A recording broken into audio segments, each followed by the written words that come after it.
जय हिंद दोस्तों, राम राम भाई सब भाइयों ने भाइयों। आज जो हमारी क्लास रहेगी वह हरियाणा जीके की रहेगी और मैं फिर भाई हाजिर हूँ आप लोगों के बीच में अपनी हरियाणा जीके की अगली क्लास लेके। भाई यहाँ तो पहले हम 3-4 क्लास घेर चुके हैं अपनी हरियाणा जीके की। हरियाणा जीके की बात करूँ, जो पुराने जो लोग हैं, पुराने जो मेरे बहन भाई हैं, वो उनको तो पता है हम कहाँ से पढ़ रहे हैं। जो नए भाई जो आज पहली बार जो वीडियो देख रहे हैं उनको बता दूँ मैं भाई, हमने इससे पहले जो बात करी थी, जो हमने हरियाणा जीके जो पढ़ना प्रारंभ किया है वो हमने भाई अपने उज्जवल परिवार की तरफ से अपने ढंग में पढ़ना शुरू किया है। और हमने इसमें क्या किया है, हम हरियाणा के प्राचीन इतिहास के बारे में पढ़ रहे हैं भाई। और सबसे पहली जो क्लास ली थी हमने वो ली थी भाई हरियाणा के ऐतिहासिक स्रोतों के, उसके बारे में हमारी बातचीत चली थी भाई। उसमें भी मैंने 3 हिस्से करके आप लोगों को बताया था कि प्राचीन कैसे, मध्य कैसे और भाई आधुनिक हरियाणा के बारे में कितनी जानकारी हमने मिले से वो हम सारी की सारी बात अपनी पिछली क्लास में कर चुके हैं। उड़ाते बात करूँ भाई, जो आज की जो बात करूँ मैं, फिर हमने बात करी हड़प्पा सभ्यता है भाई। हड़प्पा सभ्यता कित पाई गई, कित हमने भाई तो संबंधित है जो साधन था वह मिला जाता, कितना बर्तन भांडा मिल गया, कितना मूर्ति मिल गई, कितना भाई और हमने उनसे संबंधित जैसे भवन मिल गया, उन सारी की सारी बात, जैसे मिथाथल है, भिवानी है, राखी घड़ी है, कुणाल है, शिशुवाल है, ये सारी की सारी बनावली है, ये सारी की सारी बातें हम अपनी पिछली क्लासों में कर चुके हैं। हड़प्पा मतलब कहने को मेरे यो भाई, हम हड़प्पा सभ्यता हुआ हरियाणा पढ़ चुके हैं। ईब हम जो आज बात करेंगे, जो अगली क्लास में जो बात करने जा रहे हैं हमें, वह करेंगे भाई हरियाणा में वैदिक सभ्यता। क्योंकि जो हिस्ट्री का स्टूडेंट्स हैं, जो हिस्ट्री पढ़े हैं, उन मेरा मित्रान, उन मेरा दोस्तान अनु बेरो है भाई, जो सबसे पहले हड़प्पा सभ्यता, हड़प्पा सभ्यता के बाद में फिर जो अगली सभ्यता अगर हम पढ़ा हाँ, और जो हमने जानकारी मिले से वह कहाँ की मिले, आर्य सभ्यता या वैदिक सभ्यता। अब दोस्तों आज का जो हमारा टॉपिक रहेगा वो रहेगा भाई वैदिक सभ्यता व हरियाणा। भाई वैदिक सभ्यता से संबंधित जो भी हरियाणा की जो चीज है वो हम अपनी आने वाली 1-2 क्लास में क्लियर कराएंगे। चलो फिर भाई आज हम शुरू करें अपनी क्लास वैदिक सभ्यता व हरियाणा। तो भाई सबसे पहले बात करूं मैं वैदिक सभ्यता की बात करें तो हड़प्पा, देखो इससे पहले कौन सी सभ्यता थी, एक बार भाई मैं एक बात क्लियर कर दूं आपने भाई। आज जो हमारा जो टॉपिक रहे वो जो हमारी जो क्लास रहेगी और वैदिक सभ्यता हरियाणा मैंने लिख जरूर रखियो है, पर बता दूं पहले हमें भाई आप लोगों ने बताऊंगा पूरा वैदिक जो सभ्यता है वाक्य। देखो भाई कितने भी पढ़ा सा हम, कितने भी कोई भी टेस्ट दिया तो वैदिक सभ्यता था हर हालत में क्वेश्चन आवे है और भाई बहुत ज्यादा जरूरी भी है। चाहे वो एचएससी को भाई, चाहे वो हरियाणा जीके से संबंधित हो, हरियाणा से संबंधित हो, और चाहे भाई वो नेशनल लेवल को टेस्ट हो, वो पक्का हर हालत में भाई ये क्वेश्चन आवे है। तो हम एक बार आ टॉपिक ना उरे भी क्लियर करांगा। और भाई जब हिस्ट्री की क्लास चलेगी तो थोड़ी सी और बढ़िया तरीका है, फिर हम अपना वैदिक सभ्यता और अच्छा तरीका कराएं। लेकिन मोटी मोटी में जरूर तुम एक बार बताऊंगा कि वैदिक सभ्यता स के कहाँ तरह की आई के नाम तो के मतलब जो भी सिस्टम्स हैं वो मैं तुमने ये क्लियर करूंगा। चलो भाई बात करा सबसे पहले, देखो जो हिस्ट्री की बात करेंगे हम पहले एक बार। देखो सबसे पहले मतलब इससे पहले कौन सी सभ्यता थी, हड़प्पा सभ्यता। हड़प्पा सभ्यता भाई कई भैया मन मनू आगे होगी, अक्सर पढ़ा तो हरियाणा जी के रहा पहुंच गया हड़प्पा सभ्यता में, भाई हमने पढ़नी पड़ेंगी अच्छा ढंग से समझनी है तो हमने पढ़े नहीं पढ़ेंगे। और भाई ऊपर की 4-5 बात बता के निकाल छुटानी हो तो मैं छुटा लूंगा, चल कोई बात नहीं। लेकिन मैं मेरा तरीका पढ़ूंगा भाई। बात फिर मैंने हड़प्पा सभ्यता हम क्लियर कर चुके हैं हरियाणा, हड़प्पा सभ्यता हुआ हरियाणा। लेकिन उरे मेरे जो क्वेश्चन आओ वो युवा आओ है कई बार आ जाए भाई हड़प्पा सभ्यता जो है, हड़प्पा सभ्यता कैसी सभ्यता थी, नगरीय सभ्यता थी या ग्रामीण सभ्यता थी या दोनों थी या नन ऑफ दीज। तो आपने बता दूं भाई, मैं एक बार ध्यान से सुनिए, ये जो हड़प्पा सभ्यता थी या थी भाई नगरीय सभ्यता थी या कौन सी सभ्यता थी, नगरीय सभ्यता थी के नाम से जानी जाती है। और जो ईव जो बात करेंगे, जिसकी हम बात करेंगे वैदिक सभ्यता, जिसका दूसरा नाम क्या है, आर्य सभ्यता। आर्य सभ्यता इसका दूसरा नाम क्या है भाई, आर्य सभ्यता के नाम से भी जाना जाता है, वैदिक सभ्यता जिसको बोलते हैं। तो आर्य सभ्यता कैसी सभ्यता थी भाई, ये ग्रामीण थी भाई, ये ग्रामीण थी, ध्यान रखना भाई। देखो मोटी सी बात है, ये ग्रामीण थी, ग्रामीण सभ्यता थी भाई, ये ग्रामीण सभ्यता थी। अब देखो भाई आर्य सभ्यता ग्रामीण होगी, हड़प्पा सभ्यता नगरी होगी।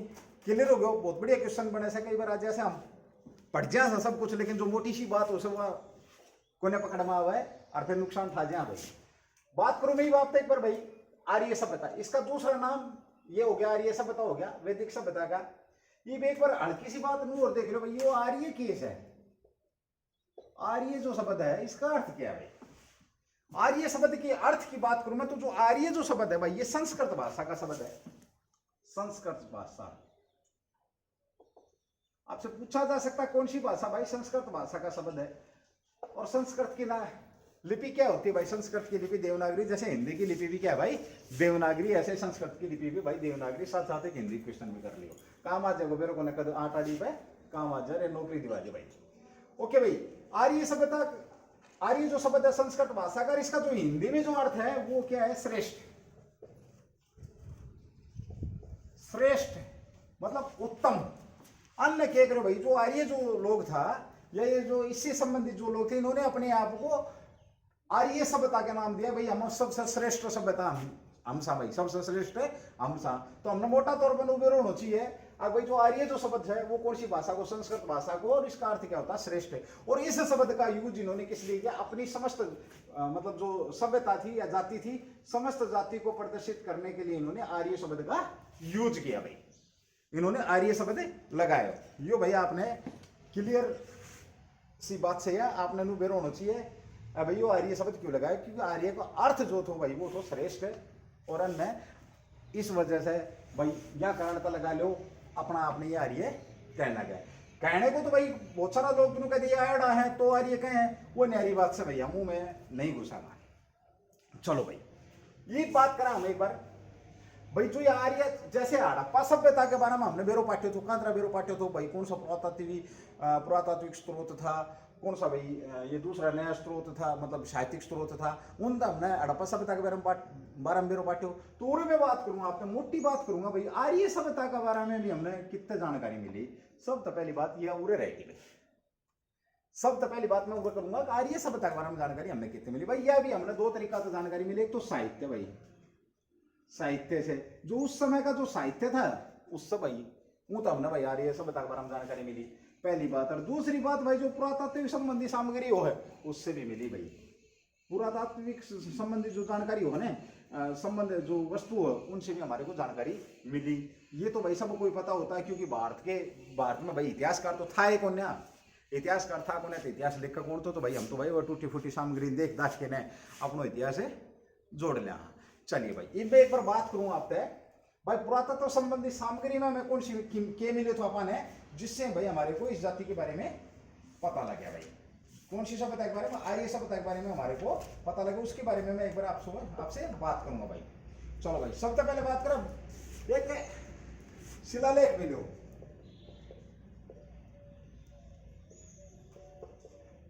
बोगाज कोई शिलालेख मिला भाई, ये पुरातत्व सामग्री भाई। बोगाज कोई शिलालेख मिला हमने, कितने मिले भाई? यो देखो भाई दो तीन बात ध्यान रखियो भाई, जो नेशनल में भी पूछो जा सके बोगाज कोई का संबंध किससे था, तो भाई यो बोगाज कोई शिलालेख मिले हमने,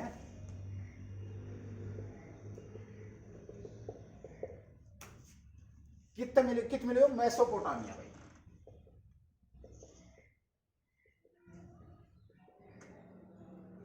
मेसोपोटामिया में। क्लियर सी बात होगी भाई। अच्छा यो भाई कितनी साल पुराने मानेडो है? यो भाई 1400 ईस्वी पूर्व, इसको जो माना गया है भाई, ये जो मान रखे हो ये 1400 ईस्वी पूर्व शिलालेख माने गए भाई। ये 1400 ईस्वी पूर्व को पहल को भाई। और इसका जो दूसरा जो नाम है भाई वो मितनी शिलालेख के नाम से भी इसको जाना जाता है। किस नाम से जाना जाता है भाई? इसको मितनी अभिलेख, इसको अभिलेख पढ़ेंगे भाई हम। शिलालेख अभिलेख लिख दो, थोड़ा सा अच्छा रहे वो, अभिलेख सॉरी। और जो इसका दूसरा नाम क्या था भाई? मितनी अभिलेख।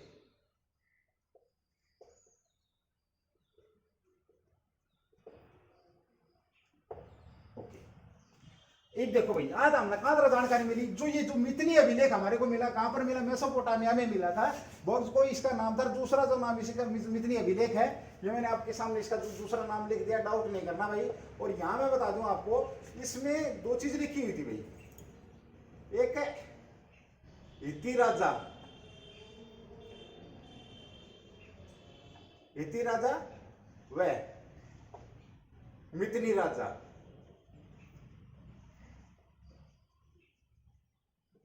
इन दो राजा को जिक्र कर रखा है भाई। किस किस का जिक्र कर रखा है? हिती राजा और मिथिली राजा का जिक्र कर रखा है भाई। और जो ये हिती राजा था इसका नाम इसमें लिखा हुआ है इसका जो नाम लिखा हुआ वो लिखा है सुविलिम्बा, सुसविलिम्बा।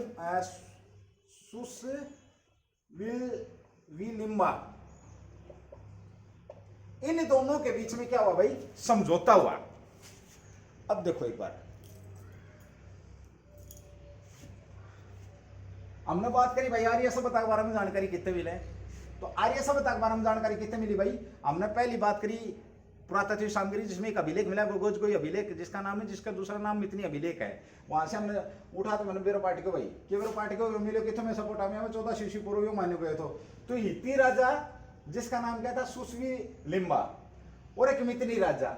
इन राजाओं ने एक संधि कर रखी थी, इनमें कोई लड़ाई हुई होगी और उसमें संधि कर रखी थी। उस संधि में इन्होंने जो भारत के जो वैदिक जो देवता थे, वरुण, इंद्र, मित्र व नासत्य, ये देवता था, इनको जिक्र कर रखा। वरुण, इंद्र, मित्र, नासत्य, और इनको क्या मान रखा भाई? साक्षी मान रखा। इनको क्या मान रखा? साक्षी मान रखा। अब बात ये होगी कि भाई जब वरुण, इंद्र, मित्र न जाने कौन थो, तो आर्य जाने था। अब जो मेसोपोटामिया बॉक्स कोई अभिलेख में उठा वो पहुंचा से उठे जिक्र हो जाए, तो हमने उठाते क्या जानकारी मिली? आर्यों की जानकारी मिली, और ये जानकारी मिली कि भाई उरे भी आर्य रहा है। यह हमने उड़ाता है मोटी जानकारी एक है, हमने अभिलेख तय मिली। ठीक है, एक बार मैं रिवाइज करा दी, फिर आप इन्हें नोट कर लो, फिर मैं रफ करके फिर दूसरा अभिलेख की बात करूंगा। 16 ईस्वी पूर्व का जो अभिलेख मिला। देखो भाई आज हमने बात करी वैदिक सभ्यता की बात करी। वैदिक सभ्यता जो दूसरा नाम आर्य सभ्यता के नाम से जाना जाता है, हड़प्पा सभ्यता के बाद की थी। हड़प्पा सभ्यता को नगरीय सभ्यता जाना जाता है, इसको कौन सी ग्रामीण सभ्यता के नाम से जाना जाता है। आर्य की बात करें, आर्य शब्द संस्कृत भाषा से लिया गया जिसका अर्थ श्रेष्ठ है, और इन्होंने इस शब्द को पूरी जाति के लिए अपने लिए यूज किया। उसके बाद हम बात करिए हमने भाई आर्यों का हमारे को जानकारी कहाँ से मिलती है? आर्यों की जानकारी या आर्य सभ्यता के बारे में हमारे को जानकारी कहाँ से मिलती है? तो उसके दो साधन हमारे पास है भाई, एक तो साहित्यिक साधन है, एक भाई पुरातत्व संबंधी सामग्री। तो पुरातत्व संबंधी सामग्री में कोई का एक अभिलेख मिले हमने जो मेसोपोटामिया तो 1400 ईस्वी पूर्व में, वो मितनी अभिलेख भी उनको कह देते हैं। और भाई बात करूँ हिती राजा वह मितनी राजा, जो हिती राजा था उसका सुसविलिम्बा नाम था, और इन दोनों के बीच में एक संधि हुई, और उस संधि में वरुण, इंद्र, मित्र और नासत्य नाम के जो हमारे जो देवता थे, जिनका जिक्र वैदिक सभ्यता में किया गया है, आर्य सभ्यता में किया गया है, उनको साक्षी माना गया भाई। किसमें? इस अभिलेख में। भाई बात इसी से देखो, क्वेश्चन अच्छा लेवल का क्वेश्चन है, बढ़िया तरीका है, ढंग से सुनोगा तो याद हो जाएगा। आपने ये बात किताब में भी मिल सके हैं, पर वही है रटने वाली बात सर, एक बात है सुनने वाली, समझने वाली, दिल से याद करने वाली। क्लास पूरी देखो, बहुत बढ़िया क्लास समझ में आओगी आपके। चलिए भाई आप लोग लिख लियोगे, फिर मैंने एक बार रफ कर दूं, या आप लोग स्क्रीनशॉट ले लो भाई इसका जल्दी सी, या एक बार आप राइट डाउन कर लिया करो साथ के साथ। आपने मेरो से भाई मेरो, और थोड़ा सा जल्दी कर जाऊंगा मैं। अगला जो अभिलेख है कसाइट का अभिलेख है, अगला अभिलेख है भाई कसाइट का अभिलेख। हो गया भाई?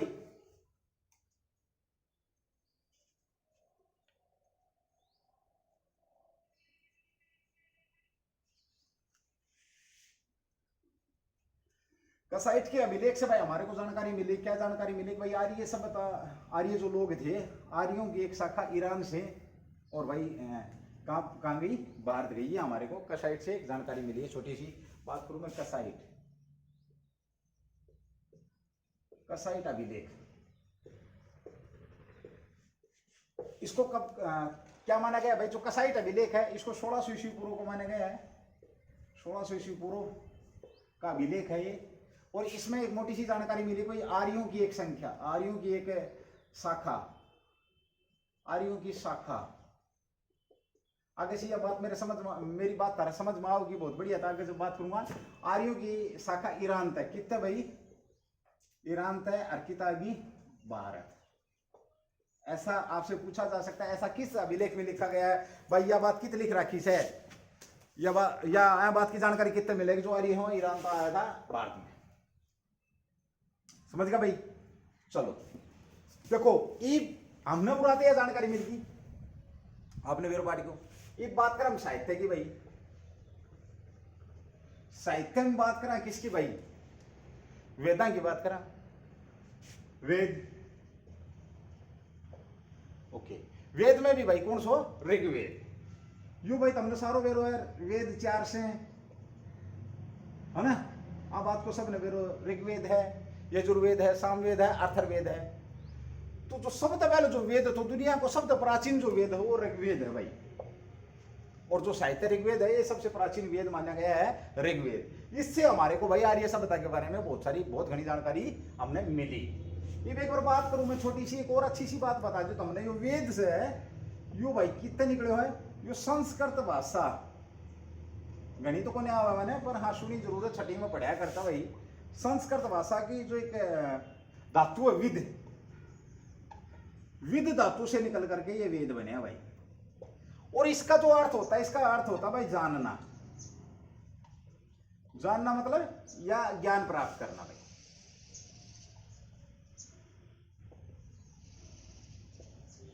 अब देखो मैंने बात करी, बात चल रही थी हमारी साहित्यिक की भाई, साहित्यिक स्रोत की था जितना मनाद आर्य सभ्यता के बारे में मेरे पाठ्य तो वो वेद था।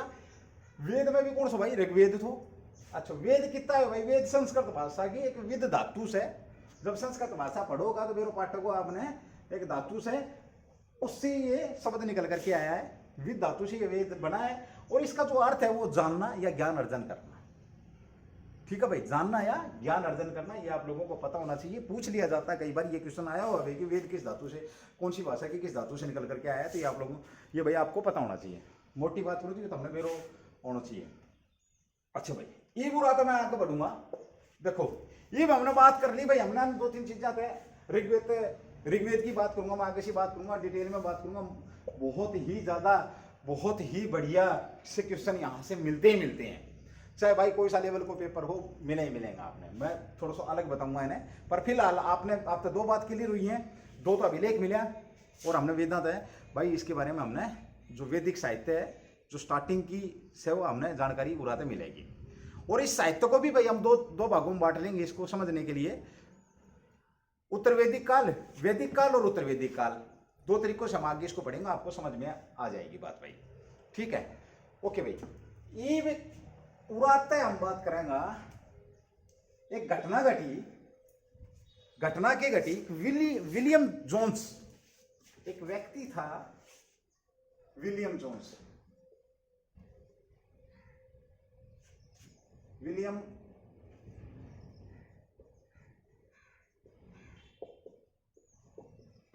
ये एक प्रसिद्ध विद्वान था भाई, ये एक प्रसिद्ध विद्वान था। और इसने क्या कर दिया भाई, इसने एक बात बोल दी, ये बात बोल दी भाई, जर्मन, ग्रीक, लैटिन, संस्कृत, ये जो भाषा है जर्मन, लैटिन, ग्रीक और संस्कृत, ये भाई एक ही मूल रूप से एक ही भाषा है भाई। ये बात कह दी हमने, मूल रूप से एक ही भाषा है और इनका जो अर्थ निकलता है वो एक ही निकलता है। और इस बात को सुन करके पूरे विश्व में, पूरी दुनिया में भाई एक जिद्दोजहद चल पड़ी। और वह जिद्दोजहद की चाल पड़ी कि भाई आर्य मूल रूप से कहां के निवासी थे। विवाद बन गया भाई, विवाद का विषय हो गया। इनने जर्मनी वाला खड़ा हो गया, इनने ईरान वाला खड़ा हो गया, इनने मध्य एशिया वाला खड़ा हो गया, इनने यूरोप वाला खड़ा हो गया। भाई आर्य हम था, मूल रूप था आर्य हम था, भारत वाला तो सही दावेदार भाई, ये तो तुमने वेरोइस है। तो ये किसकी वजह से हुआ, विलियम जोन्स। और लोगों ने इस बात को क्या एक ही मुद्दा बन गया और बहुत सारे लोगों ने अपने तर्क देने शुरू कर दिए। तो मैं एक बार उन तर्कों के ऊपर आप पे बात करूंगा।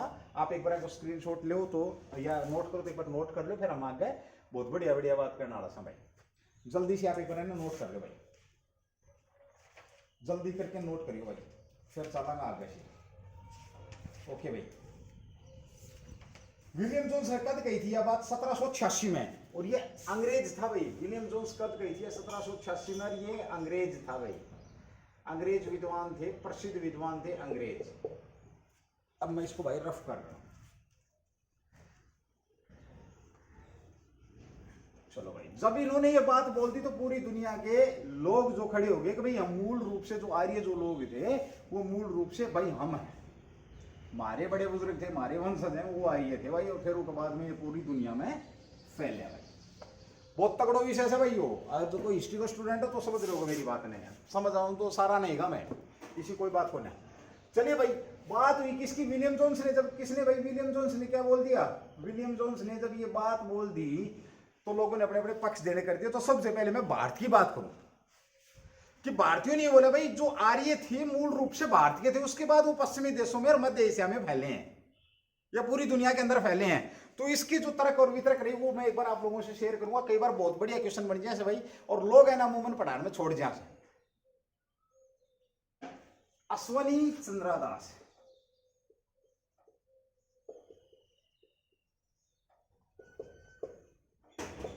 ये एक शिक्षाविद हुए हैं अश्वनी चंद्र दास, एक भाई विद्वान हुए हैं। इन्होंने क्या बोला कि भाई जो आर्य हैं ये भारत के मूल रूप से कहां के हैं? भारत के हैं।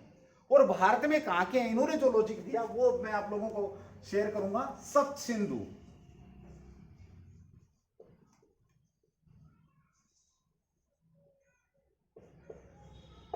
सप्त सिंधु।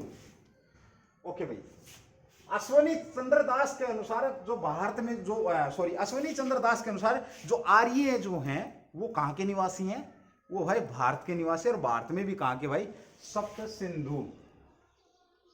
क्लियर कट बात कर दी भाई उन्हें। ये बीमारी एक और आ गई भाई, सप्त सिंधु केस है, बता दूं भाई। पंजाब, पंजाब कौन सो? भारत प्लस पाकिस्तान।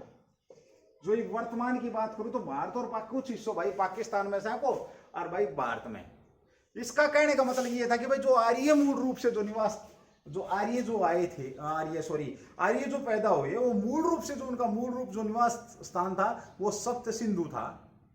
और वर्तमान में उस स्थान की हम बात करें तो उसको जाना जाता है पंजाब के नाम से, या पंजाब के आसपास के क्षेत्र के नाम से उसको जाना जाता है। मोटी बात करूं तो पंजाब के नाम से उसको जाना जाता है। पंजाब का कुछ भाग कहां चला गया? पाकिस्तान में, और कुछ भाग कहां किसके पास है भाई? भारत के पास है। वो भूमि हमारे पास है। ये मैंने एक लॉजिक दिया भाई। सप्त सिंधु उस समय उसको क्यों कहा जाता था? क्योंकि भाई सप्त सिंधु में देखियो भाई कई क्वेश्चन बहुत बढ़िया बढ़िया निकल के आऊंगा। कति कान खोल लो, आंख खोल लो, फिर नुमत कह दियो ना कहीं सर नोट को कराई ने, या कदे फिर पछताना पड़ जा। ये पछताने वाली बात तो बहुत दूर रहेगी, क्योंकि बता मुई को नहीं मेरे पेपर कद होएगो। अरे भाई जब होएगो जब हो जाएगो, ये हमारो काम कैसा पढ़नो है तो हम पढ़ लें। मैंने अपनी पिछली क्लास में भी बात करी थी। हाँ, पिछली क्लास की बात करूं मैं, पीछे भाई जो क्लास निकली थी, पीछे अपनी क्लास निकली थी पॉलिटी की। और भाई बहुत बढ़िया कमेंट्स दे रखे हैं कई आदमी। मैं एक बार 1-2 मिनट आपकी उम्र खराब करूंगा। जो मेरा मित्र कमेंट्स करे हैं उनको मैं एक बार नाम लेना चाहूँगा उरे, कि भाई कैसे कैसे उन्होंने कमेंट्स किए हैं। देखिए आप लोगों के जो कमेंट्स हैं वो हमारे को भाई चार्ज का, हमारे लिए चार्ज का काम करते हैं। अच्छा, मैं ये नहीं कहता कि भाई आप अच्छा बताओ, कोई बात नहीं। अगर आपको बुरी लगती है क्लास या कुछ कमी है तो आप यू कैन शेयर, आप बताओ, हम उसमें चेंजमेंट करेंगे, आपके अनुसार बात करें। भाई राकेश जी हैं, राकेश माइस सर जी, और इनू इशारों कर रखो है, बहुत बढ़िया भाई। चल बहुत बढ़िया, थैंक यू यार भाई दोस्तों। उसके बाद है ये कोई सविता यादव जी हैं, very nice sir ji, thank you भाई इनको भी। उसके बाद ये परवीन जी हैं, बे उन्होंने के लिख रखा अंग्रेजी में ना हो कोने भाई, हैं, लेकिन इशारा ऊपर नहीं कर रखे गुठाड़, चलो बहुत अच्छी बात है भाई। जांगरा साहब बहुत बढ़िया, थैंक यू भाई परवीन जांगरा जी। उसके बाद गोविंद जी हैं, नाइस क्लास सर जी, भाई गोविंद राजपूत धन्यवाद भाई तेरो। अंकित राजपूत तो दोनों ही हाथ जोड़ रहे हो, कति दीवान हो रहे हो भाई, बहुत बहुत बहुत बहुत बहुत धन्यवाद अंकित भाई। ये बिटिया है हमारी, वेरी नाइस करके लिखा हुआ है, चलिए बहुत बढ़िया भाई। सजन कुमार सर मैथ की क्लास दे, जैन सर भाई बहुत बढ़िया भाई। सजन जैया क्लास तो मेरी देख रहे हो है, तो भाई मैथ की क्लास भी डाल रखी है नरेंद्र सर की, मैंने प्रॉपर प्ले लिस्ट बना रखी है भाई। रेगुलर क्लास की बात इसी भाई कुछ इशू हो जाए। आज वो मास्क भी मैंने नहीं लगा रखियो है, कुछ तो आदत में सुमार करना पड़ेगा हम ना किसी चाल के ने, क्योंकि समस्या इसी आ रही है, लंबी लड़ाई रहनी वो वाली बात नहीं। 4 दिनों का प्यार और रब्बा फिर लंबी जुदाई, ये लंबी जुदाई नहीं लंबी लड़ाई है, ध्यान ध्यान रखियो बात ने। अच्छा तो कुछ भाई हमारी प्रॉब्लम थी, उस वजह से हम नहीं डाल पाए मैथ की लगातार कंटिन्यू, लेकिन आगे कंटिन्यू आएंगे मैथ की और इंग्लिश की। चलिए सजन जी आपकी बात को हमने स्वीकार कर लिया है भाई। ओके मोनिका दैया, जय हिंद sir ji, very nice video sir ji, जय हिंद मोनिका भाई, thank you for very nice. उसके बाद ये नंदिनी भारती जी हैं, very nice sir ji, thank you इनके लिए भी। और ये SBS डिफेंस एकेडमी खुलाना, वेरी नाइस सर जी। ये अभिषेक हैं फोटो से, तो वही हाँ वही हैं अभिषेक हैं। तो चलिए भाई Abhishek thank you, SBS defence academy बहुत बहुत धन्यवाद, आप लोग हमारे को सुन रहे हैं देख रहे हैं। चलिए भाई ये आते रहते और भी बहुत सारे लोग हैं जिनके भाई मैं नाम नहीं पढ़ पाया, काफ़ी लंबी लिस्ट हो जाएगी जिनके मैं नाम नहीं पढ़ पाया, तो वो समझ लेना भाई नाम ले दिया सर ने भाई, सब ने मेरे धन्यवाद, हाथ जोड़ के धन्यवाद कि तुम पढ़ो सो पढ़ो कि सो मैंने भी बेरो से 2 मिनट क्लास देखी, चल कर दियो मैसेज भाई, क्लास जब तक पूरी नहीं देखोगे तो कोई मतलब नहीं, अपने आप को धोखा नहीं देना। चलिए बात करें भाई, हमने बात करी सप्त सिंधु की। यहाँ पर सप्त सिंधु पंजाब है, पंजाब, और सप्त सिंधु किस लिए, क्योंकि भाई इसमें 7 नदियां बहती थी भाई, उस समय 7 नदियां थी, 7 नदियां थी। और अश्वनी चंद्र दास ने क्या बोला कि जिस प्रकार की नदियों का जिक्र, जिस प्रकार की प्रकृति वंशवती का जिक्र, जिस प्रकार के पेड़ पौधे और उनका जो जिक्र किया गया है, उस प्रकार के ऋग्वेद में जो हमारे को जिक्र किया गया है, वो सारे के सारे हमारे को कहां देखने को मिलते हैं, सप्त सिंधु में। इससे हम ये आइडिया लगाते हैं कि भाई यहां पर मूल रूप से यहां पर रहे हैं, इन्होंने अपना लॉजिक दिया। कंबाइंड लॉजिक की बाद में बात करूंगा। उसके बाद 7 नदी कौन कौन सी थी, ले भाई यह एक और समस्या होगी। ये बताइए तो सर जी हरियाणा जी के, तो हरियाणा जी के तो तुम पहुंच गए हिस्ट्री में, अरे हिस्ट्री तो पहुंच गया ज्योग्राफी में। भाई अगर ढंग से पढ़ना है तो सारी चीज पढ़नी पड़ेगी ना, तो भाई मर्जी था। ओके चलो भाई मैं तो मेरा काम करूंगा, मैं आदत तो लाता हूं भाई। देखो 7 नदी कौन कौन सी थी, सबसे पहले बात करूं भाई सरस्वती, सरस्वती नदी भाई बिल्कुल क्लियर सी बात है भाई है। उसके बाद में भाई दूसरी बात करूं नंबर 2 पर सिंधु नदी भाई, सिंधु नदी, ठीक है भाई ओके। उसके बाद में भाई तीसरा नंबर पर जो नदी है वह है भाई वितस्ता,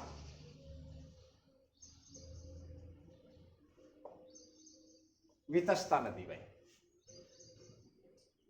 वायु एक चीज और नोट कर, क्वेश्चन माते क्वेश्चन बने हैं, कई बार बने हैं ना भी बने, पर आपने भी होना चाहिए। सरस्वती नदी को सरस्वती बोलते हैं, उस समय भी सरस्वती बोलते थे, आज भी सरस्वती बोल रहे हैं। सिंधु नदी को आज भी सिंधु बोल रहे हैं भाई।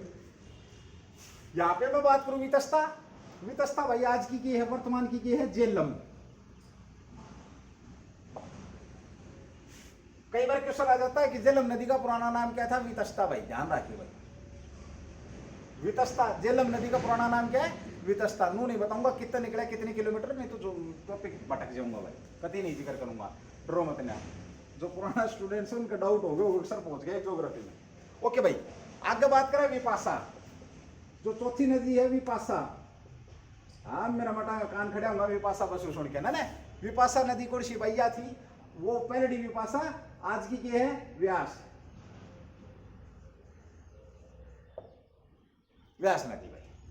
उसके बाद 5वीं जो नदी की बात करूं भाई मैं, पुरुषणी, या कौन सी आगी भाई, आजन के कहे हैं, आजन रावी कहे हैं। ओके फिर आगे भाई 6ठी नदी अस्कनी, असिकनी, या कौन सी आगे भाई, आपको क्या नाम है, चिनाब,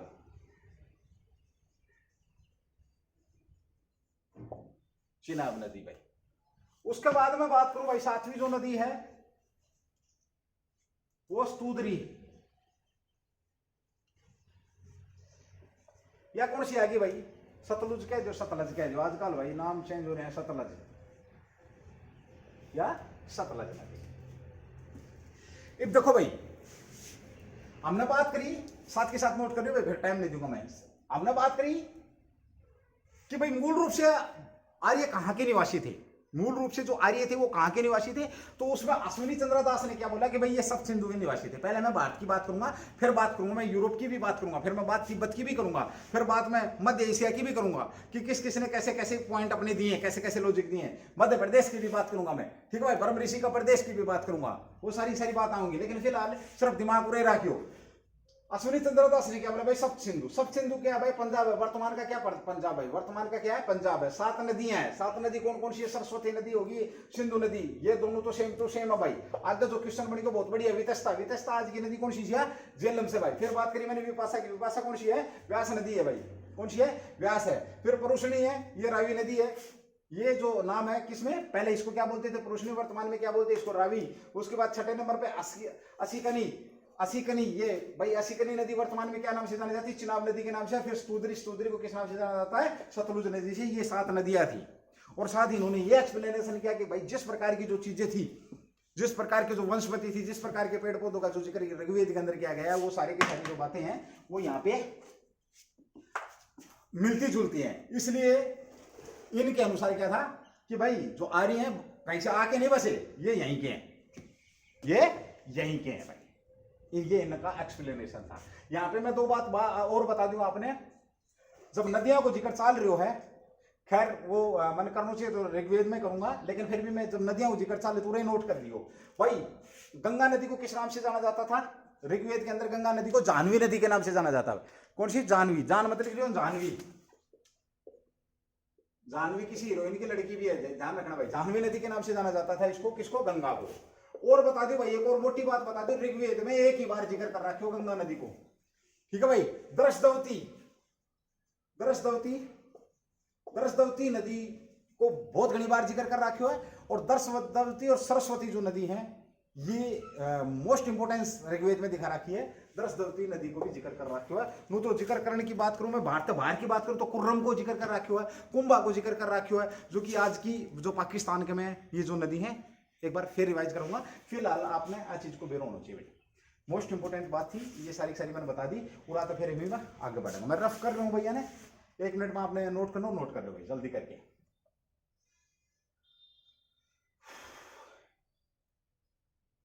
चलो भाई जल्दी करो, जल्दी करो, हो गया मेरे ख्याल में आप लोगों का नोट। उसके बाद में बात करें भाई इनको और कहां माना गया है।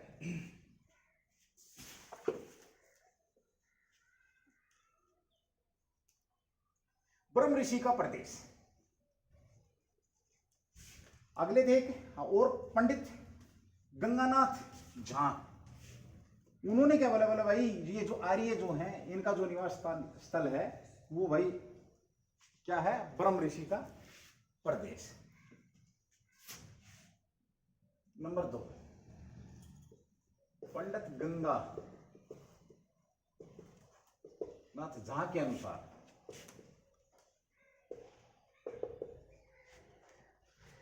ब्रह्म ऋषि का प्रदेश।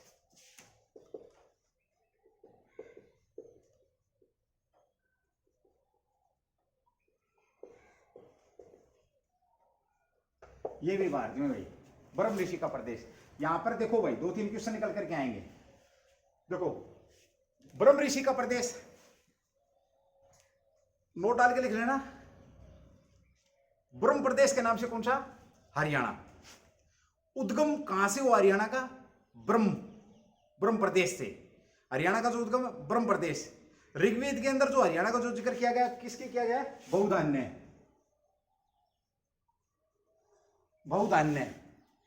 दूसरी बात और बता दूं, ये दृशदवती व सरस्वती नदी के बीच का जो क्षेत्र था, देखो दृशदवती व सरस्वती नदी के बीच का जो क्षेत्र था उसे बहुधान्य क्षेत्र या ब्रह्म प्रदेश के नाम से जाना गया। इसके अनुसार क्या था कि भाई यहां पर जो वंशपति है, वंशपति पशु पक्षी जिनका भी जिक्र कर रखा है वो सारे के सारे इस ब्रह्म प्रदेश के अंदर मिलते थे। ये पंडित गंगानाथ झा के अनुसार है कि भाई जो आर्य जो लोग थे वो कहां के निवासी थे, ब्रह्म प्रदेश के या बहऋषि प्रदेश के नाम से भी इनको जाना जाता है। ब्रह्म ऋषि प्रदेश के नाम से भी इनको जाना जाता है। भाई लिखने को तो आप इसको ऐसे भी लिख सकते हैं, ब्रह्म ऋषि प्रदेश। ठीक है भाई, चलो जैसे भी लिखो आप, थोड़ी हिंदी भाई ऐसी ही है। चलिए दोस्तों, आप उसके बाद एक और आए भाई, वो कौन आए, जिन्होंने मध्य प्रदेश, इनका निवास स्थल क्या बताया, मध्य प्रदेश।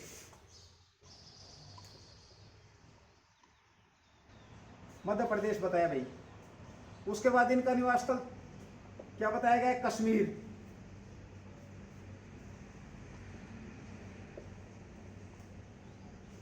ओके, मध्य प्रदेश जो बताया है, मध्य प्रदेश किन्होंने बोला है, ये राजबली पांडे जी हैं, राजबली पांडे, डॉक्टर राजबली पांडे।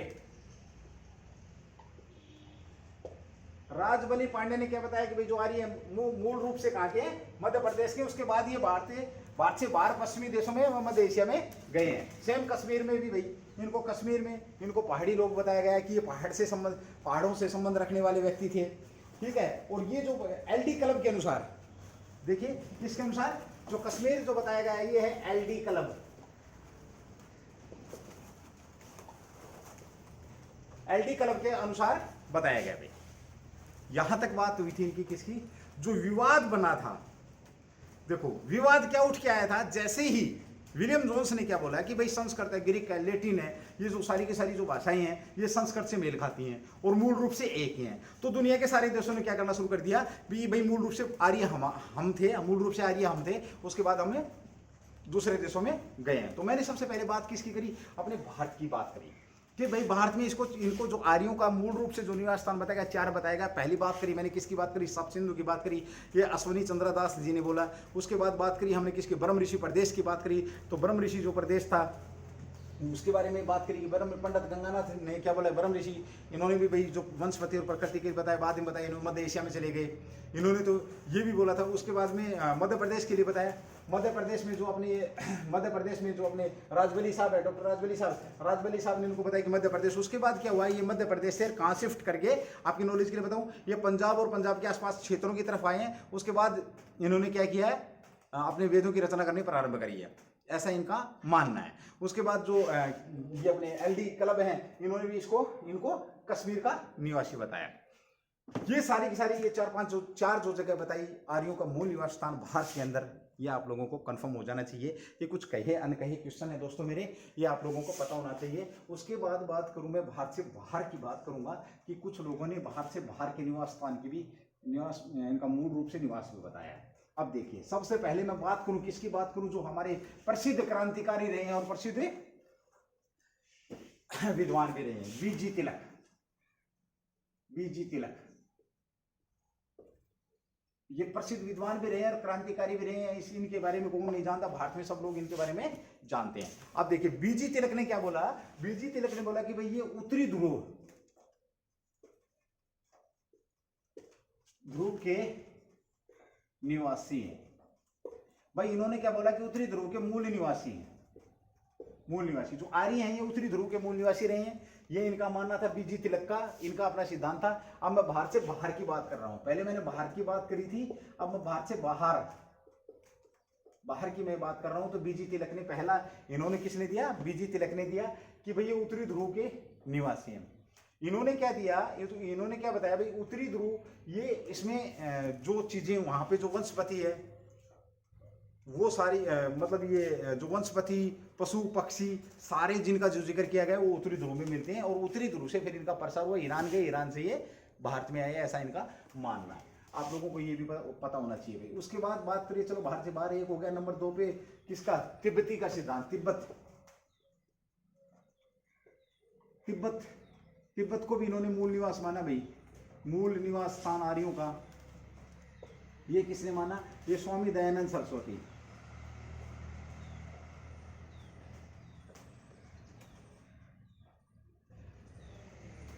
स्वामी दयानंद सरस्वती ने इनको किसका स्थान माना है, क्या माना है कि भाई ये जो आर्य थे ये मूल रूप से कहां के निवासी थे, तिब्बत के। इनके पीछे इन्होंने लॉजिक क्या दिया, और फिर बताया कि भाई तिब्बत के बाद फिर ये मध्य एशिया में, यूरोप में, पश्चिमी देशों में चले गए, भारत में आ गए। ये इन्होंने माना स्वामी दयानंद सरस्वती ने।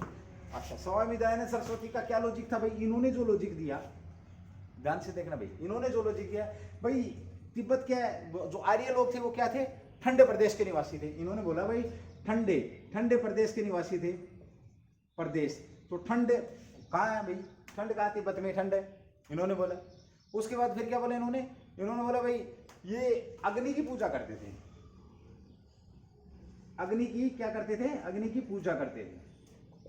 अब अग्नि की पूजा करते थे तो ठंड से बचने के लिए, ठंड से कौन बचाएगा, आग बचाएगा, ठंड से आग बचाओगी भाई, तो आग जब बचाओगी तो आग की पूजा करें। अन्य अन्य जो लॉजिक दी हो, जो स्वामी दयानंद सरस्वती जी ने जो लॉजिक दिया वो कह दिए, क्या दिया भाई, वो ये दिया कि भाई ये जो चीजें हैं ये कहाँ के निवासी थे, ये तिब्बत के निवासी थे भाई, ठंडो प्रदेश थो उठा, उन ठंड का बचन खातर हमने क्या जरूरत पड़ेगी, आग की जरूरत पड़ेगी, और आग की वह पूजा कराया करता, ऐसा उनका मानना था। ये लॉजिक उन्होंने दिया था भाई, ठीक है।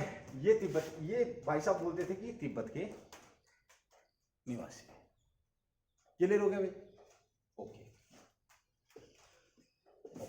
उसके बाद एक जो प्रसिद्ध और आए हैं एक निकल करके, एक उन्होंने और लॉजिक दिया है, प्रोफेसर मैक्स मूलर।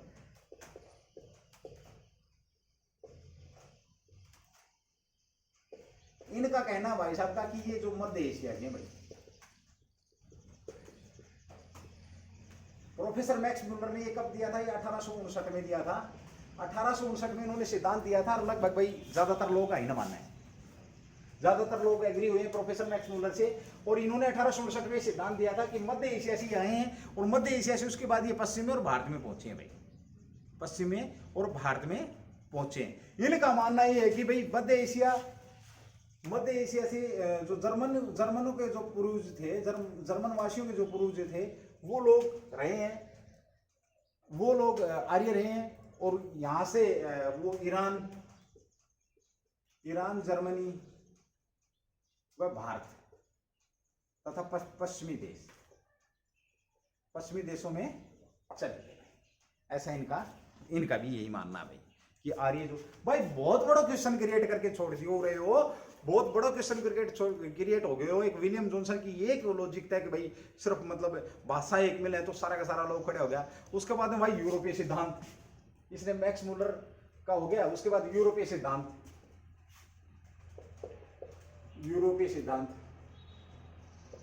ये सीसेट है कोई, सेसीट फिलीपींस के रहने वाले हैं,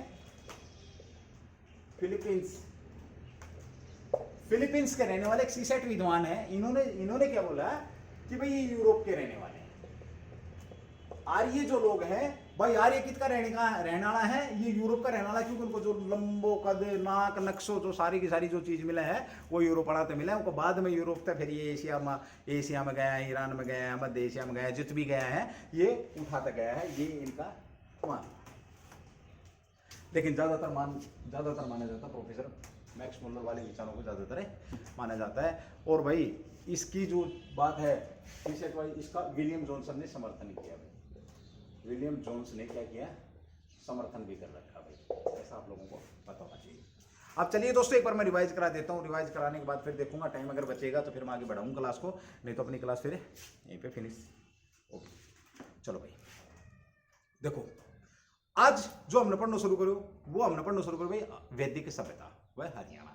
भाई हरियाणा के बारे में जानकारी लें, हम वैदिक सभ्यता हरियाणा के बारे में जानकारी लें, वैदिक सभ्यता और हरियाणा में कनेक्ट कराऊं तो पहले हमने कि जो टॉपिक्स है वैदिक सभ्यता के ऊपर कुछ थोड़ा प्रकाश डालने की मैंने कोशिश करी है आप लोगों के बीच में। देखो भाई बात करी वैदिक सभ्यता की, वैदिक सभ्यता का नाम केतु, दूसरा नाम आर्य सभ्यता। आर्य सभ्यता की कौन सी भाषा, संस्कृत भाषा है, आपको मतलब कैसे श्रेष्ठ भाई। आर्य सभ्यता को हमने बेरो कितना पाठ्यो, आर्य सभ्यता को जो हमने बेरो पाठ्यो वो भाई बेरो पाठ्यो हमने कितना जो पुरातात्विक साहित्य स्रोत होता है, और भाई जो जो पुरातत्व जो स्रोत है वो साहित्यिक स्रोत अलग अलग। अगर मैं बात करूँ जैसे अभिलेख था, भोगोजगोई का अभिलेख, मेसोपोटामिया में जो अभिलेख मिले तो उसका कसाइट का जो अभिलेख मिला था भाई ऊते बेरो पाठ्यो हमने। फिर बेरो पाठ्यो जो साहित्य में बात करो तो अपन जो सबसे पुराना जो है वो की साहित्य है ऋग्वेद है भाई।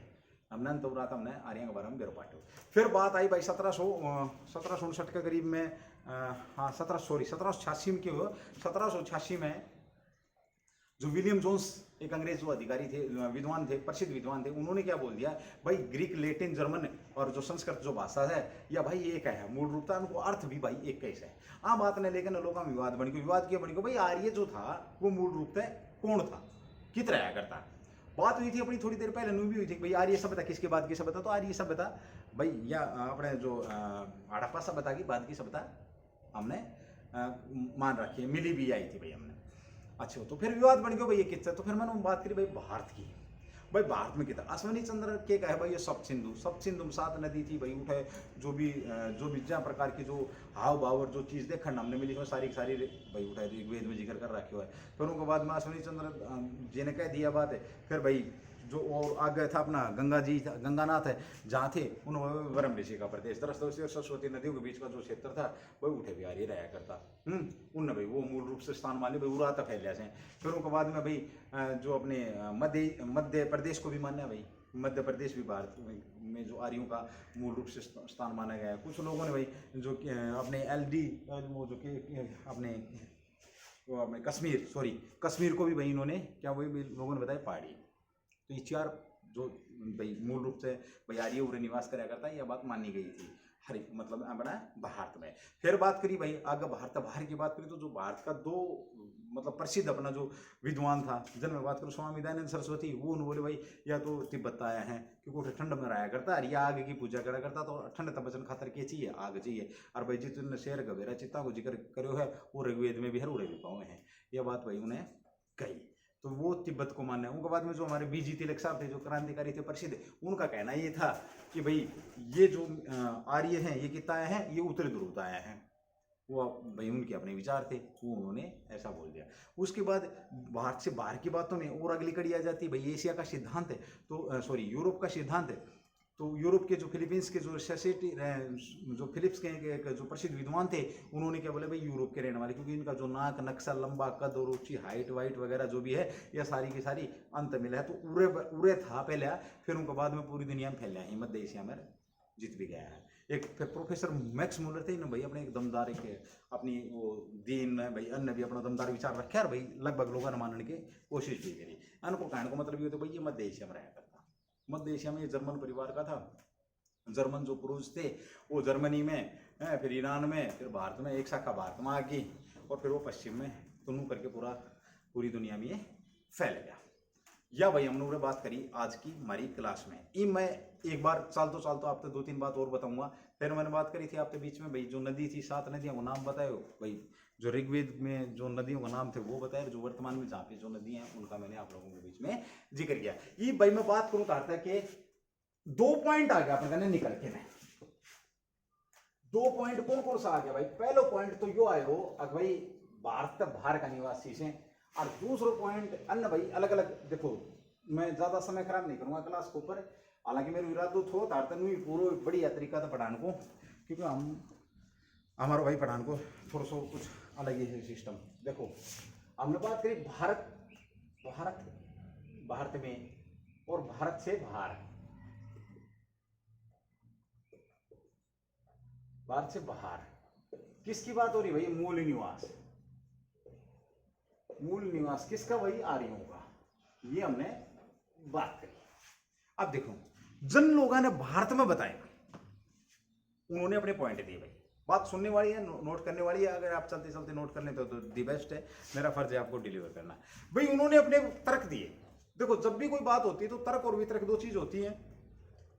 कुछ लोग समर्थन करते हैं, कुछ लोग उसका क्या करते हैं? विरोध करते हैं। अगर मैं देसी भाषा में बात करूं भाई, कुछ तो हाँ कर ले, हाँ भैया ठीक से, कुछ कह दें मेरा वर्गा अन्ना भैया तो गलत से है। ठीक, चलिए बात करा जब भारत में कही भाई भारत में था तो मैं उनका पीछे कह दो भाई। उनने सब तो मोटो पॉइंट दियो। पहला पॉइंट यो दियो भाई ऋग्वेद में कितने भी नु जिक्र नहीं कर रखे उनने। अब भाई हम कौन सा रास्ता था भारत आया, पहली बात। दूसरी बात यह फिर सुन लियो भाई, भारत वालों के जो लॉजिक थे जिन्होंने भारत में बताया, मैं भी जगह की स्पेसिफिक जगह की बात नहीं कर रहा हूं, मैं सिर्फ ये भारत की बात कर रहा हूं भाई। भारत में जो मूल निवास स्थान बताया गया उसके पीछे उन्होंने लॉजिक दिया। जो उन विद्वानों ने, उन्होंने पहला लॉजिक क्या दिया कि भाई रास्ते का जिक्र नहीं है। किसमें भाई? ऋग्वेद के अंदर कहीं भी रास्ते का जिक्र नहीं है कि हम किस रास्ते से भारत में आए।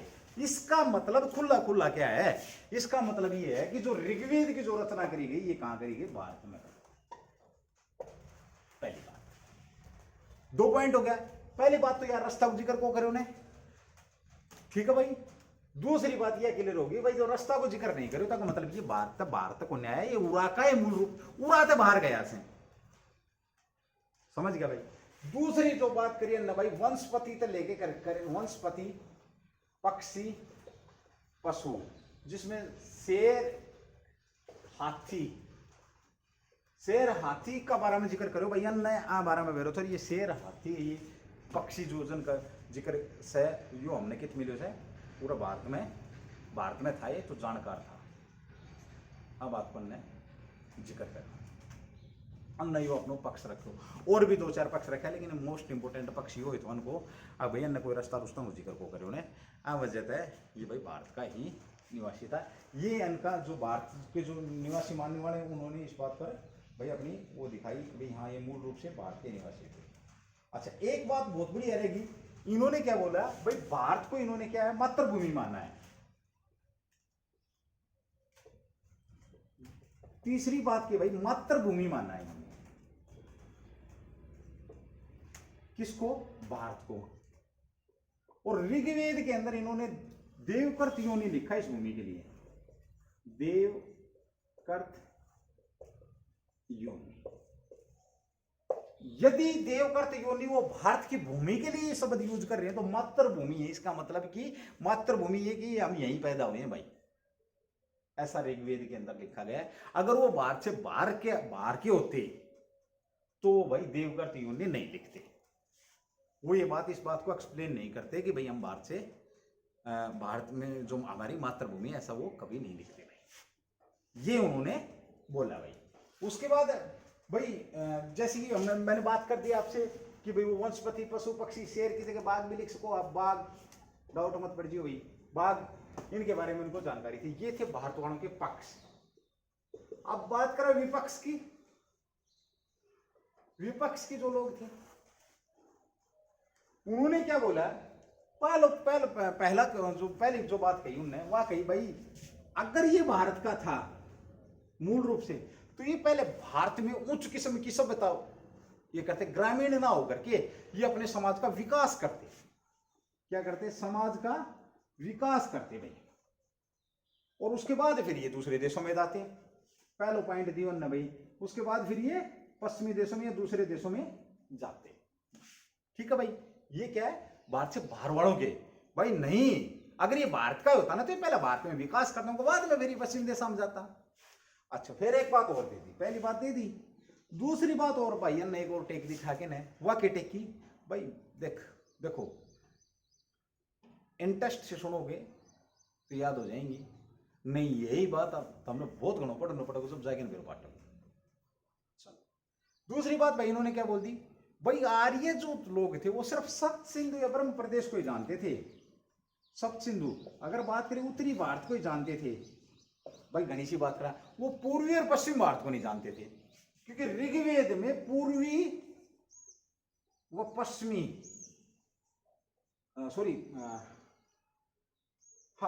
पूर्वी पश्चिमी और दक्षिणी भारत का कहीं जिक्र नहीं किया गया भाई। हल्को फुल्को अगर मैं बात करूं तो मतलब अगर मैं डायरेक्ट बात करा तो पश्चिमी और दक्षिणी, थोड़ा बहुत पूर्वी को तो कितने हो सके, लेकिन दक्षिण पश्चिमी को न कितने भी जिक्र को नहीं। इसका मतलब ये कि वो एक सीमित जगह पे थे, वहीं गए वहीं बसे, भारत के एक जगह बस गया, बल्कि वो पश्चिमी और दक्षिणी को नहीं जानते थे, परंतु क्या बोला उन्होंने, परंतु ईरान को जानते थे भाई। ईरान और अफगानिस्तान, जो वर्तमान में जो अफगानिस्तान है ना, उस अफगानिस्तान को वो जानते थे। जब वह भारत का होता, मूल रूप से भारत के निवासी होते, तो भाई वह पहले भारत के बारे में जानकारी लेता। पूर्व पश्चिम उत्तर दक्षिण चारों बड़ का भारत का बारे में उन्हें जानकारी होती, वो विदेश में कतरा पहुंच गए एकदम थे भाई। उन ईरान का बारे में कितने रुपाटी को, दक्षिण का बारे अफगानिस्तान का बारे में कितने रुपाटी को लॉजिक दे दी उन्होंने बढ़िया भाई। मध्य एशिया में जो मेसोपोटामिया में जो मिला था वो भाई उड़ के थोड़ी चले गए शिलालेख, उनने यह बात कही भाई, कितने कितना दम से बात लगा। अच्छा, फिर एक बात और बोली उनने भाई, जो अफगानिस्तान का जिक्र है, जैसे कुर्रम कर्रम है, कुर्रम जो नदी है, एक दो नदियां हैं, जो उन नदियों का इन्होंने जिक्र किया यहां पर। और एक और बात उन्होंने बहुत बढ़िया पॉइंट दिया भाई, एक इनकी बुक थी इनके समय की। किसके समय की बुक थी? अपने जो ऋग्वेद कालीन एक बुक थी, ऋग्वेद के समय की एक बुक थी जिसका नाम था, बता दूं आप लोगों को मैं, जेंद अवेस्ता, जेंद अवेस्ता।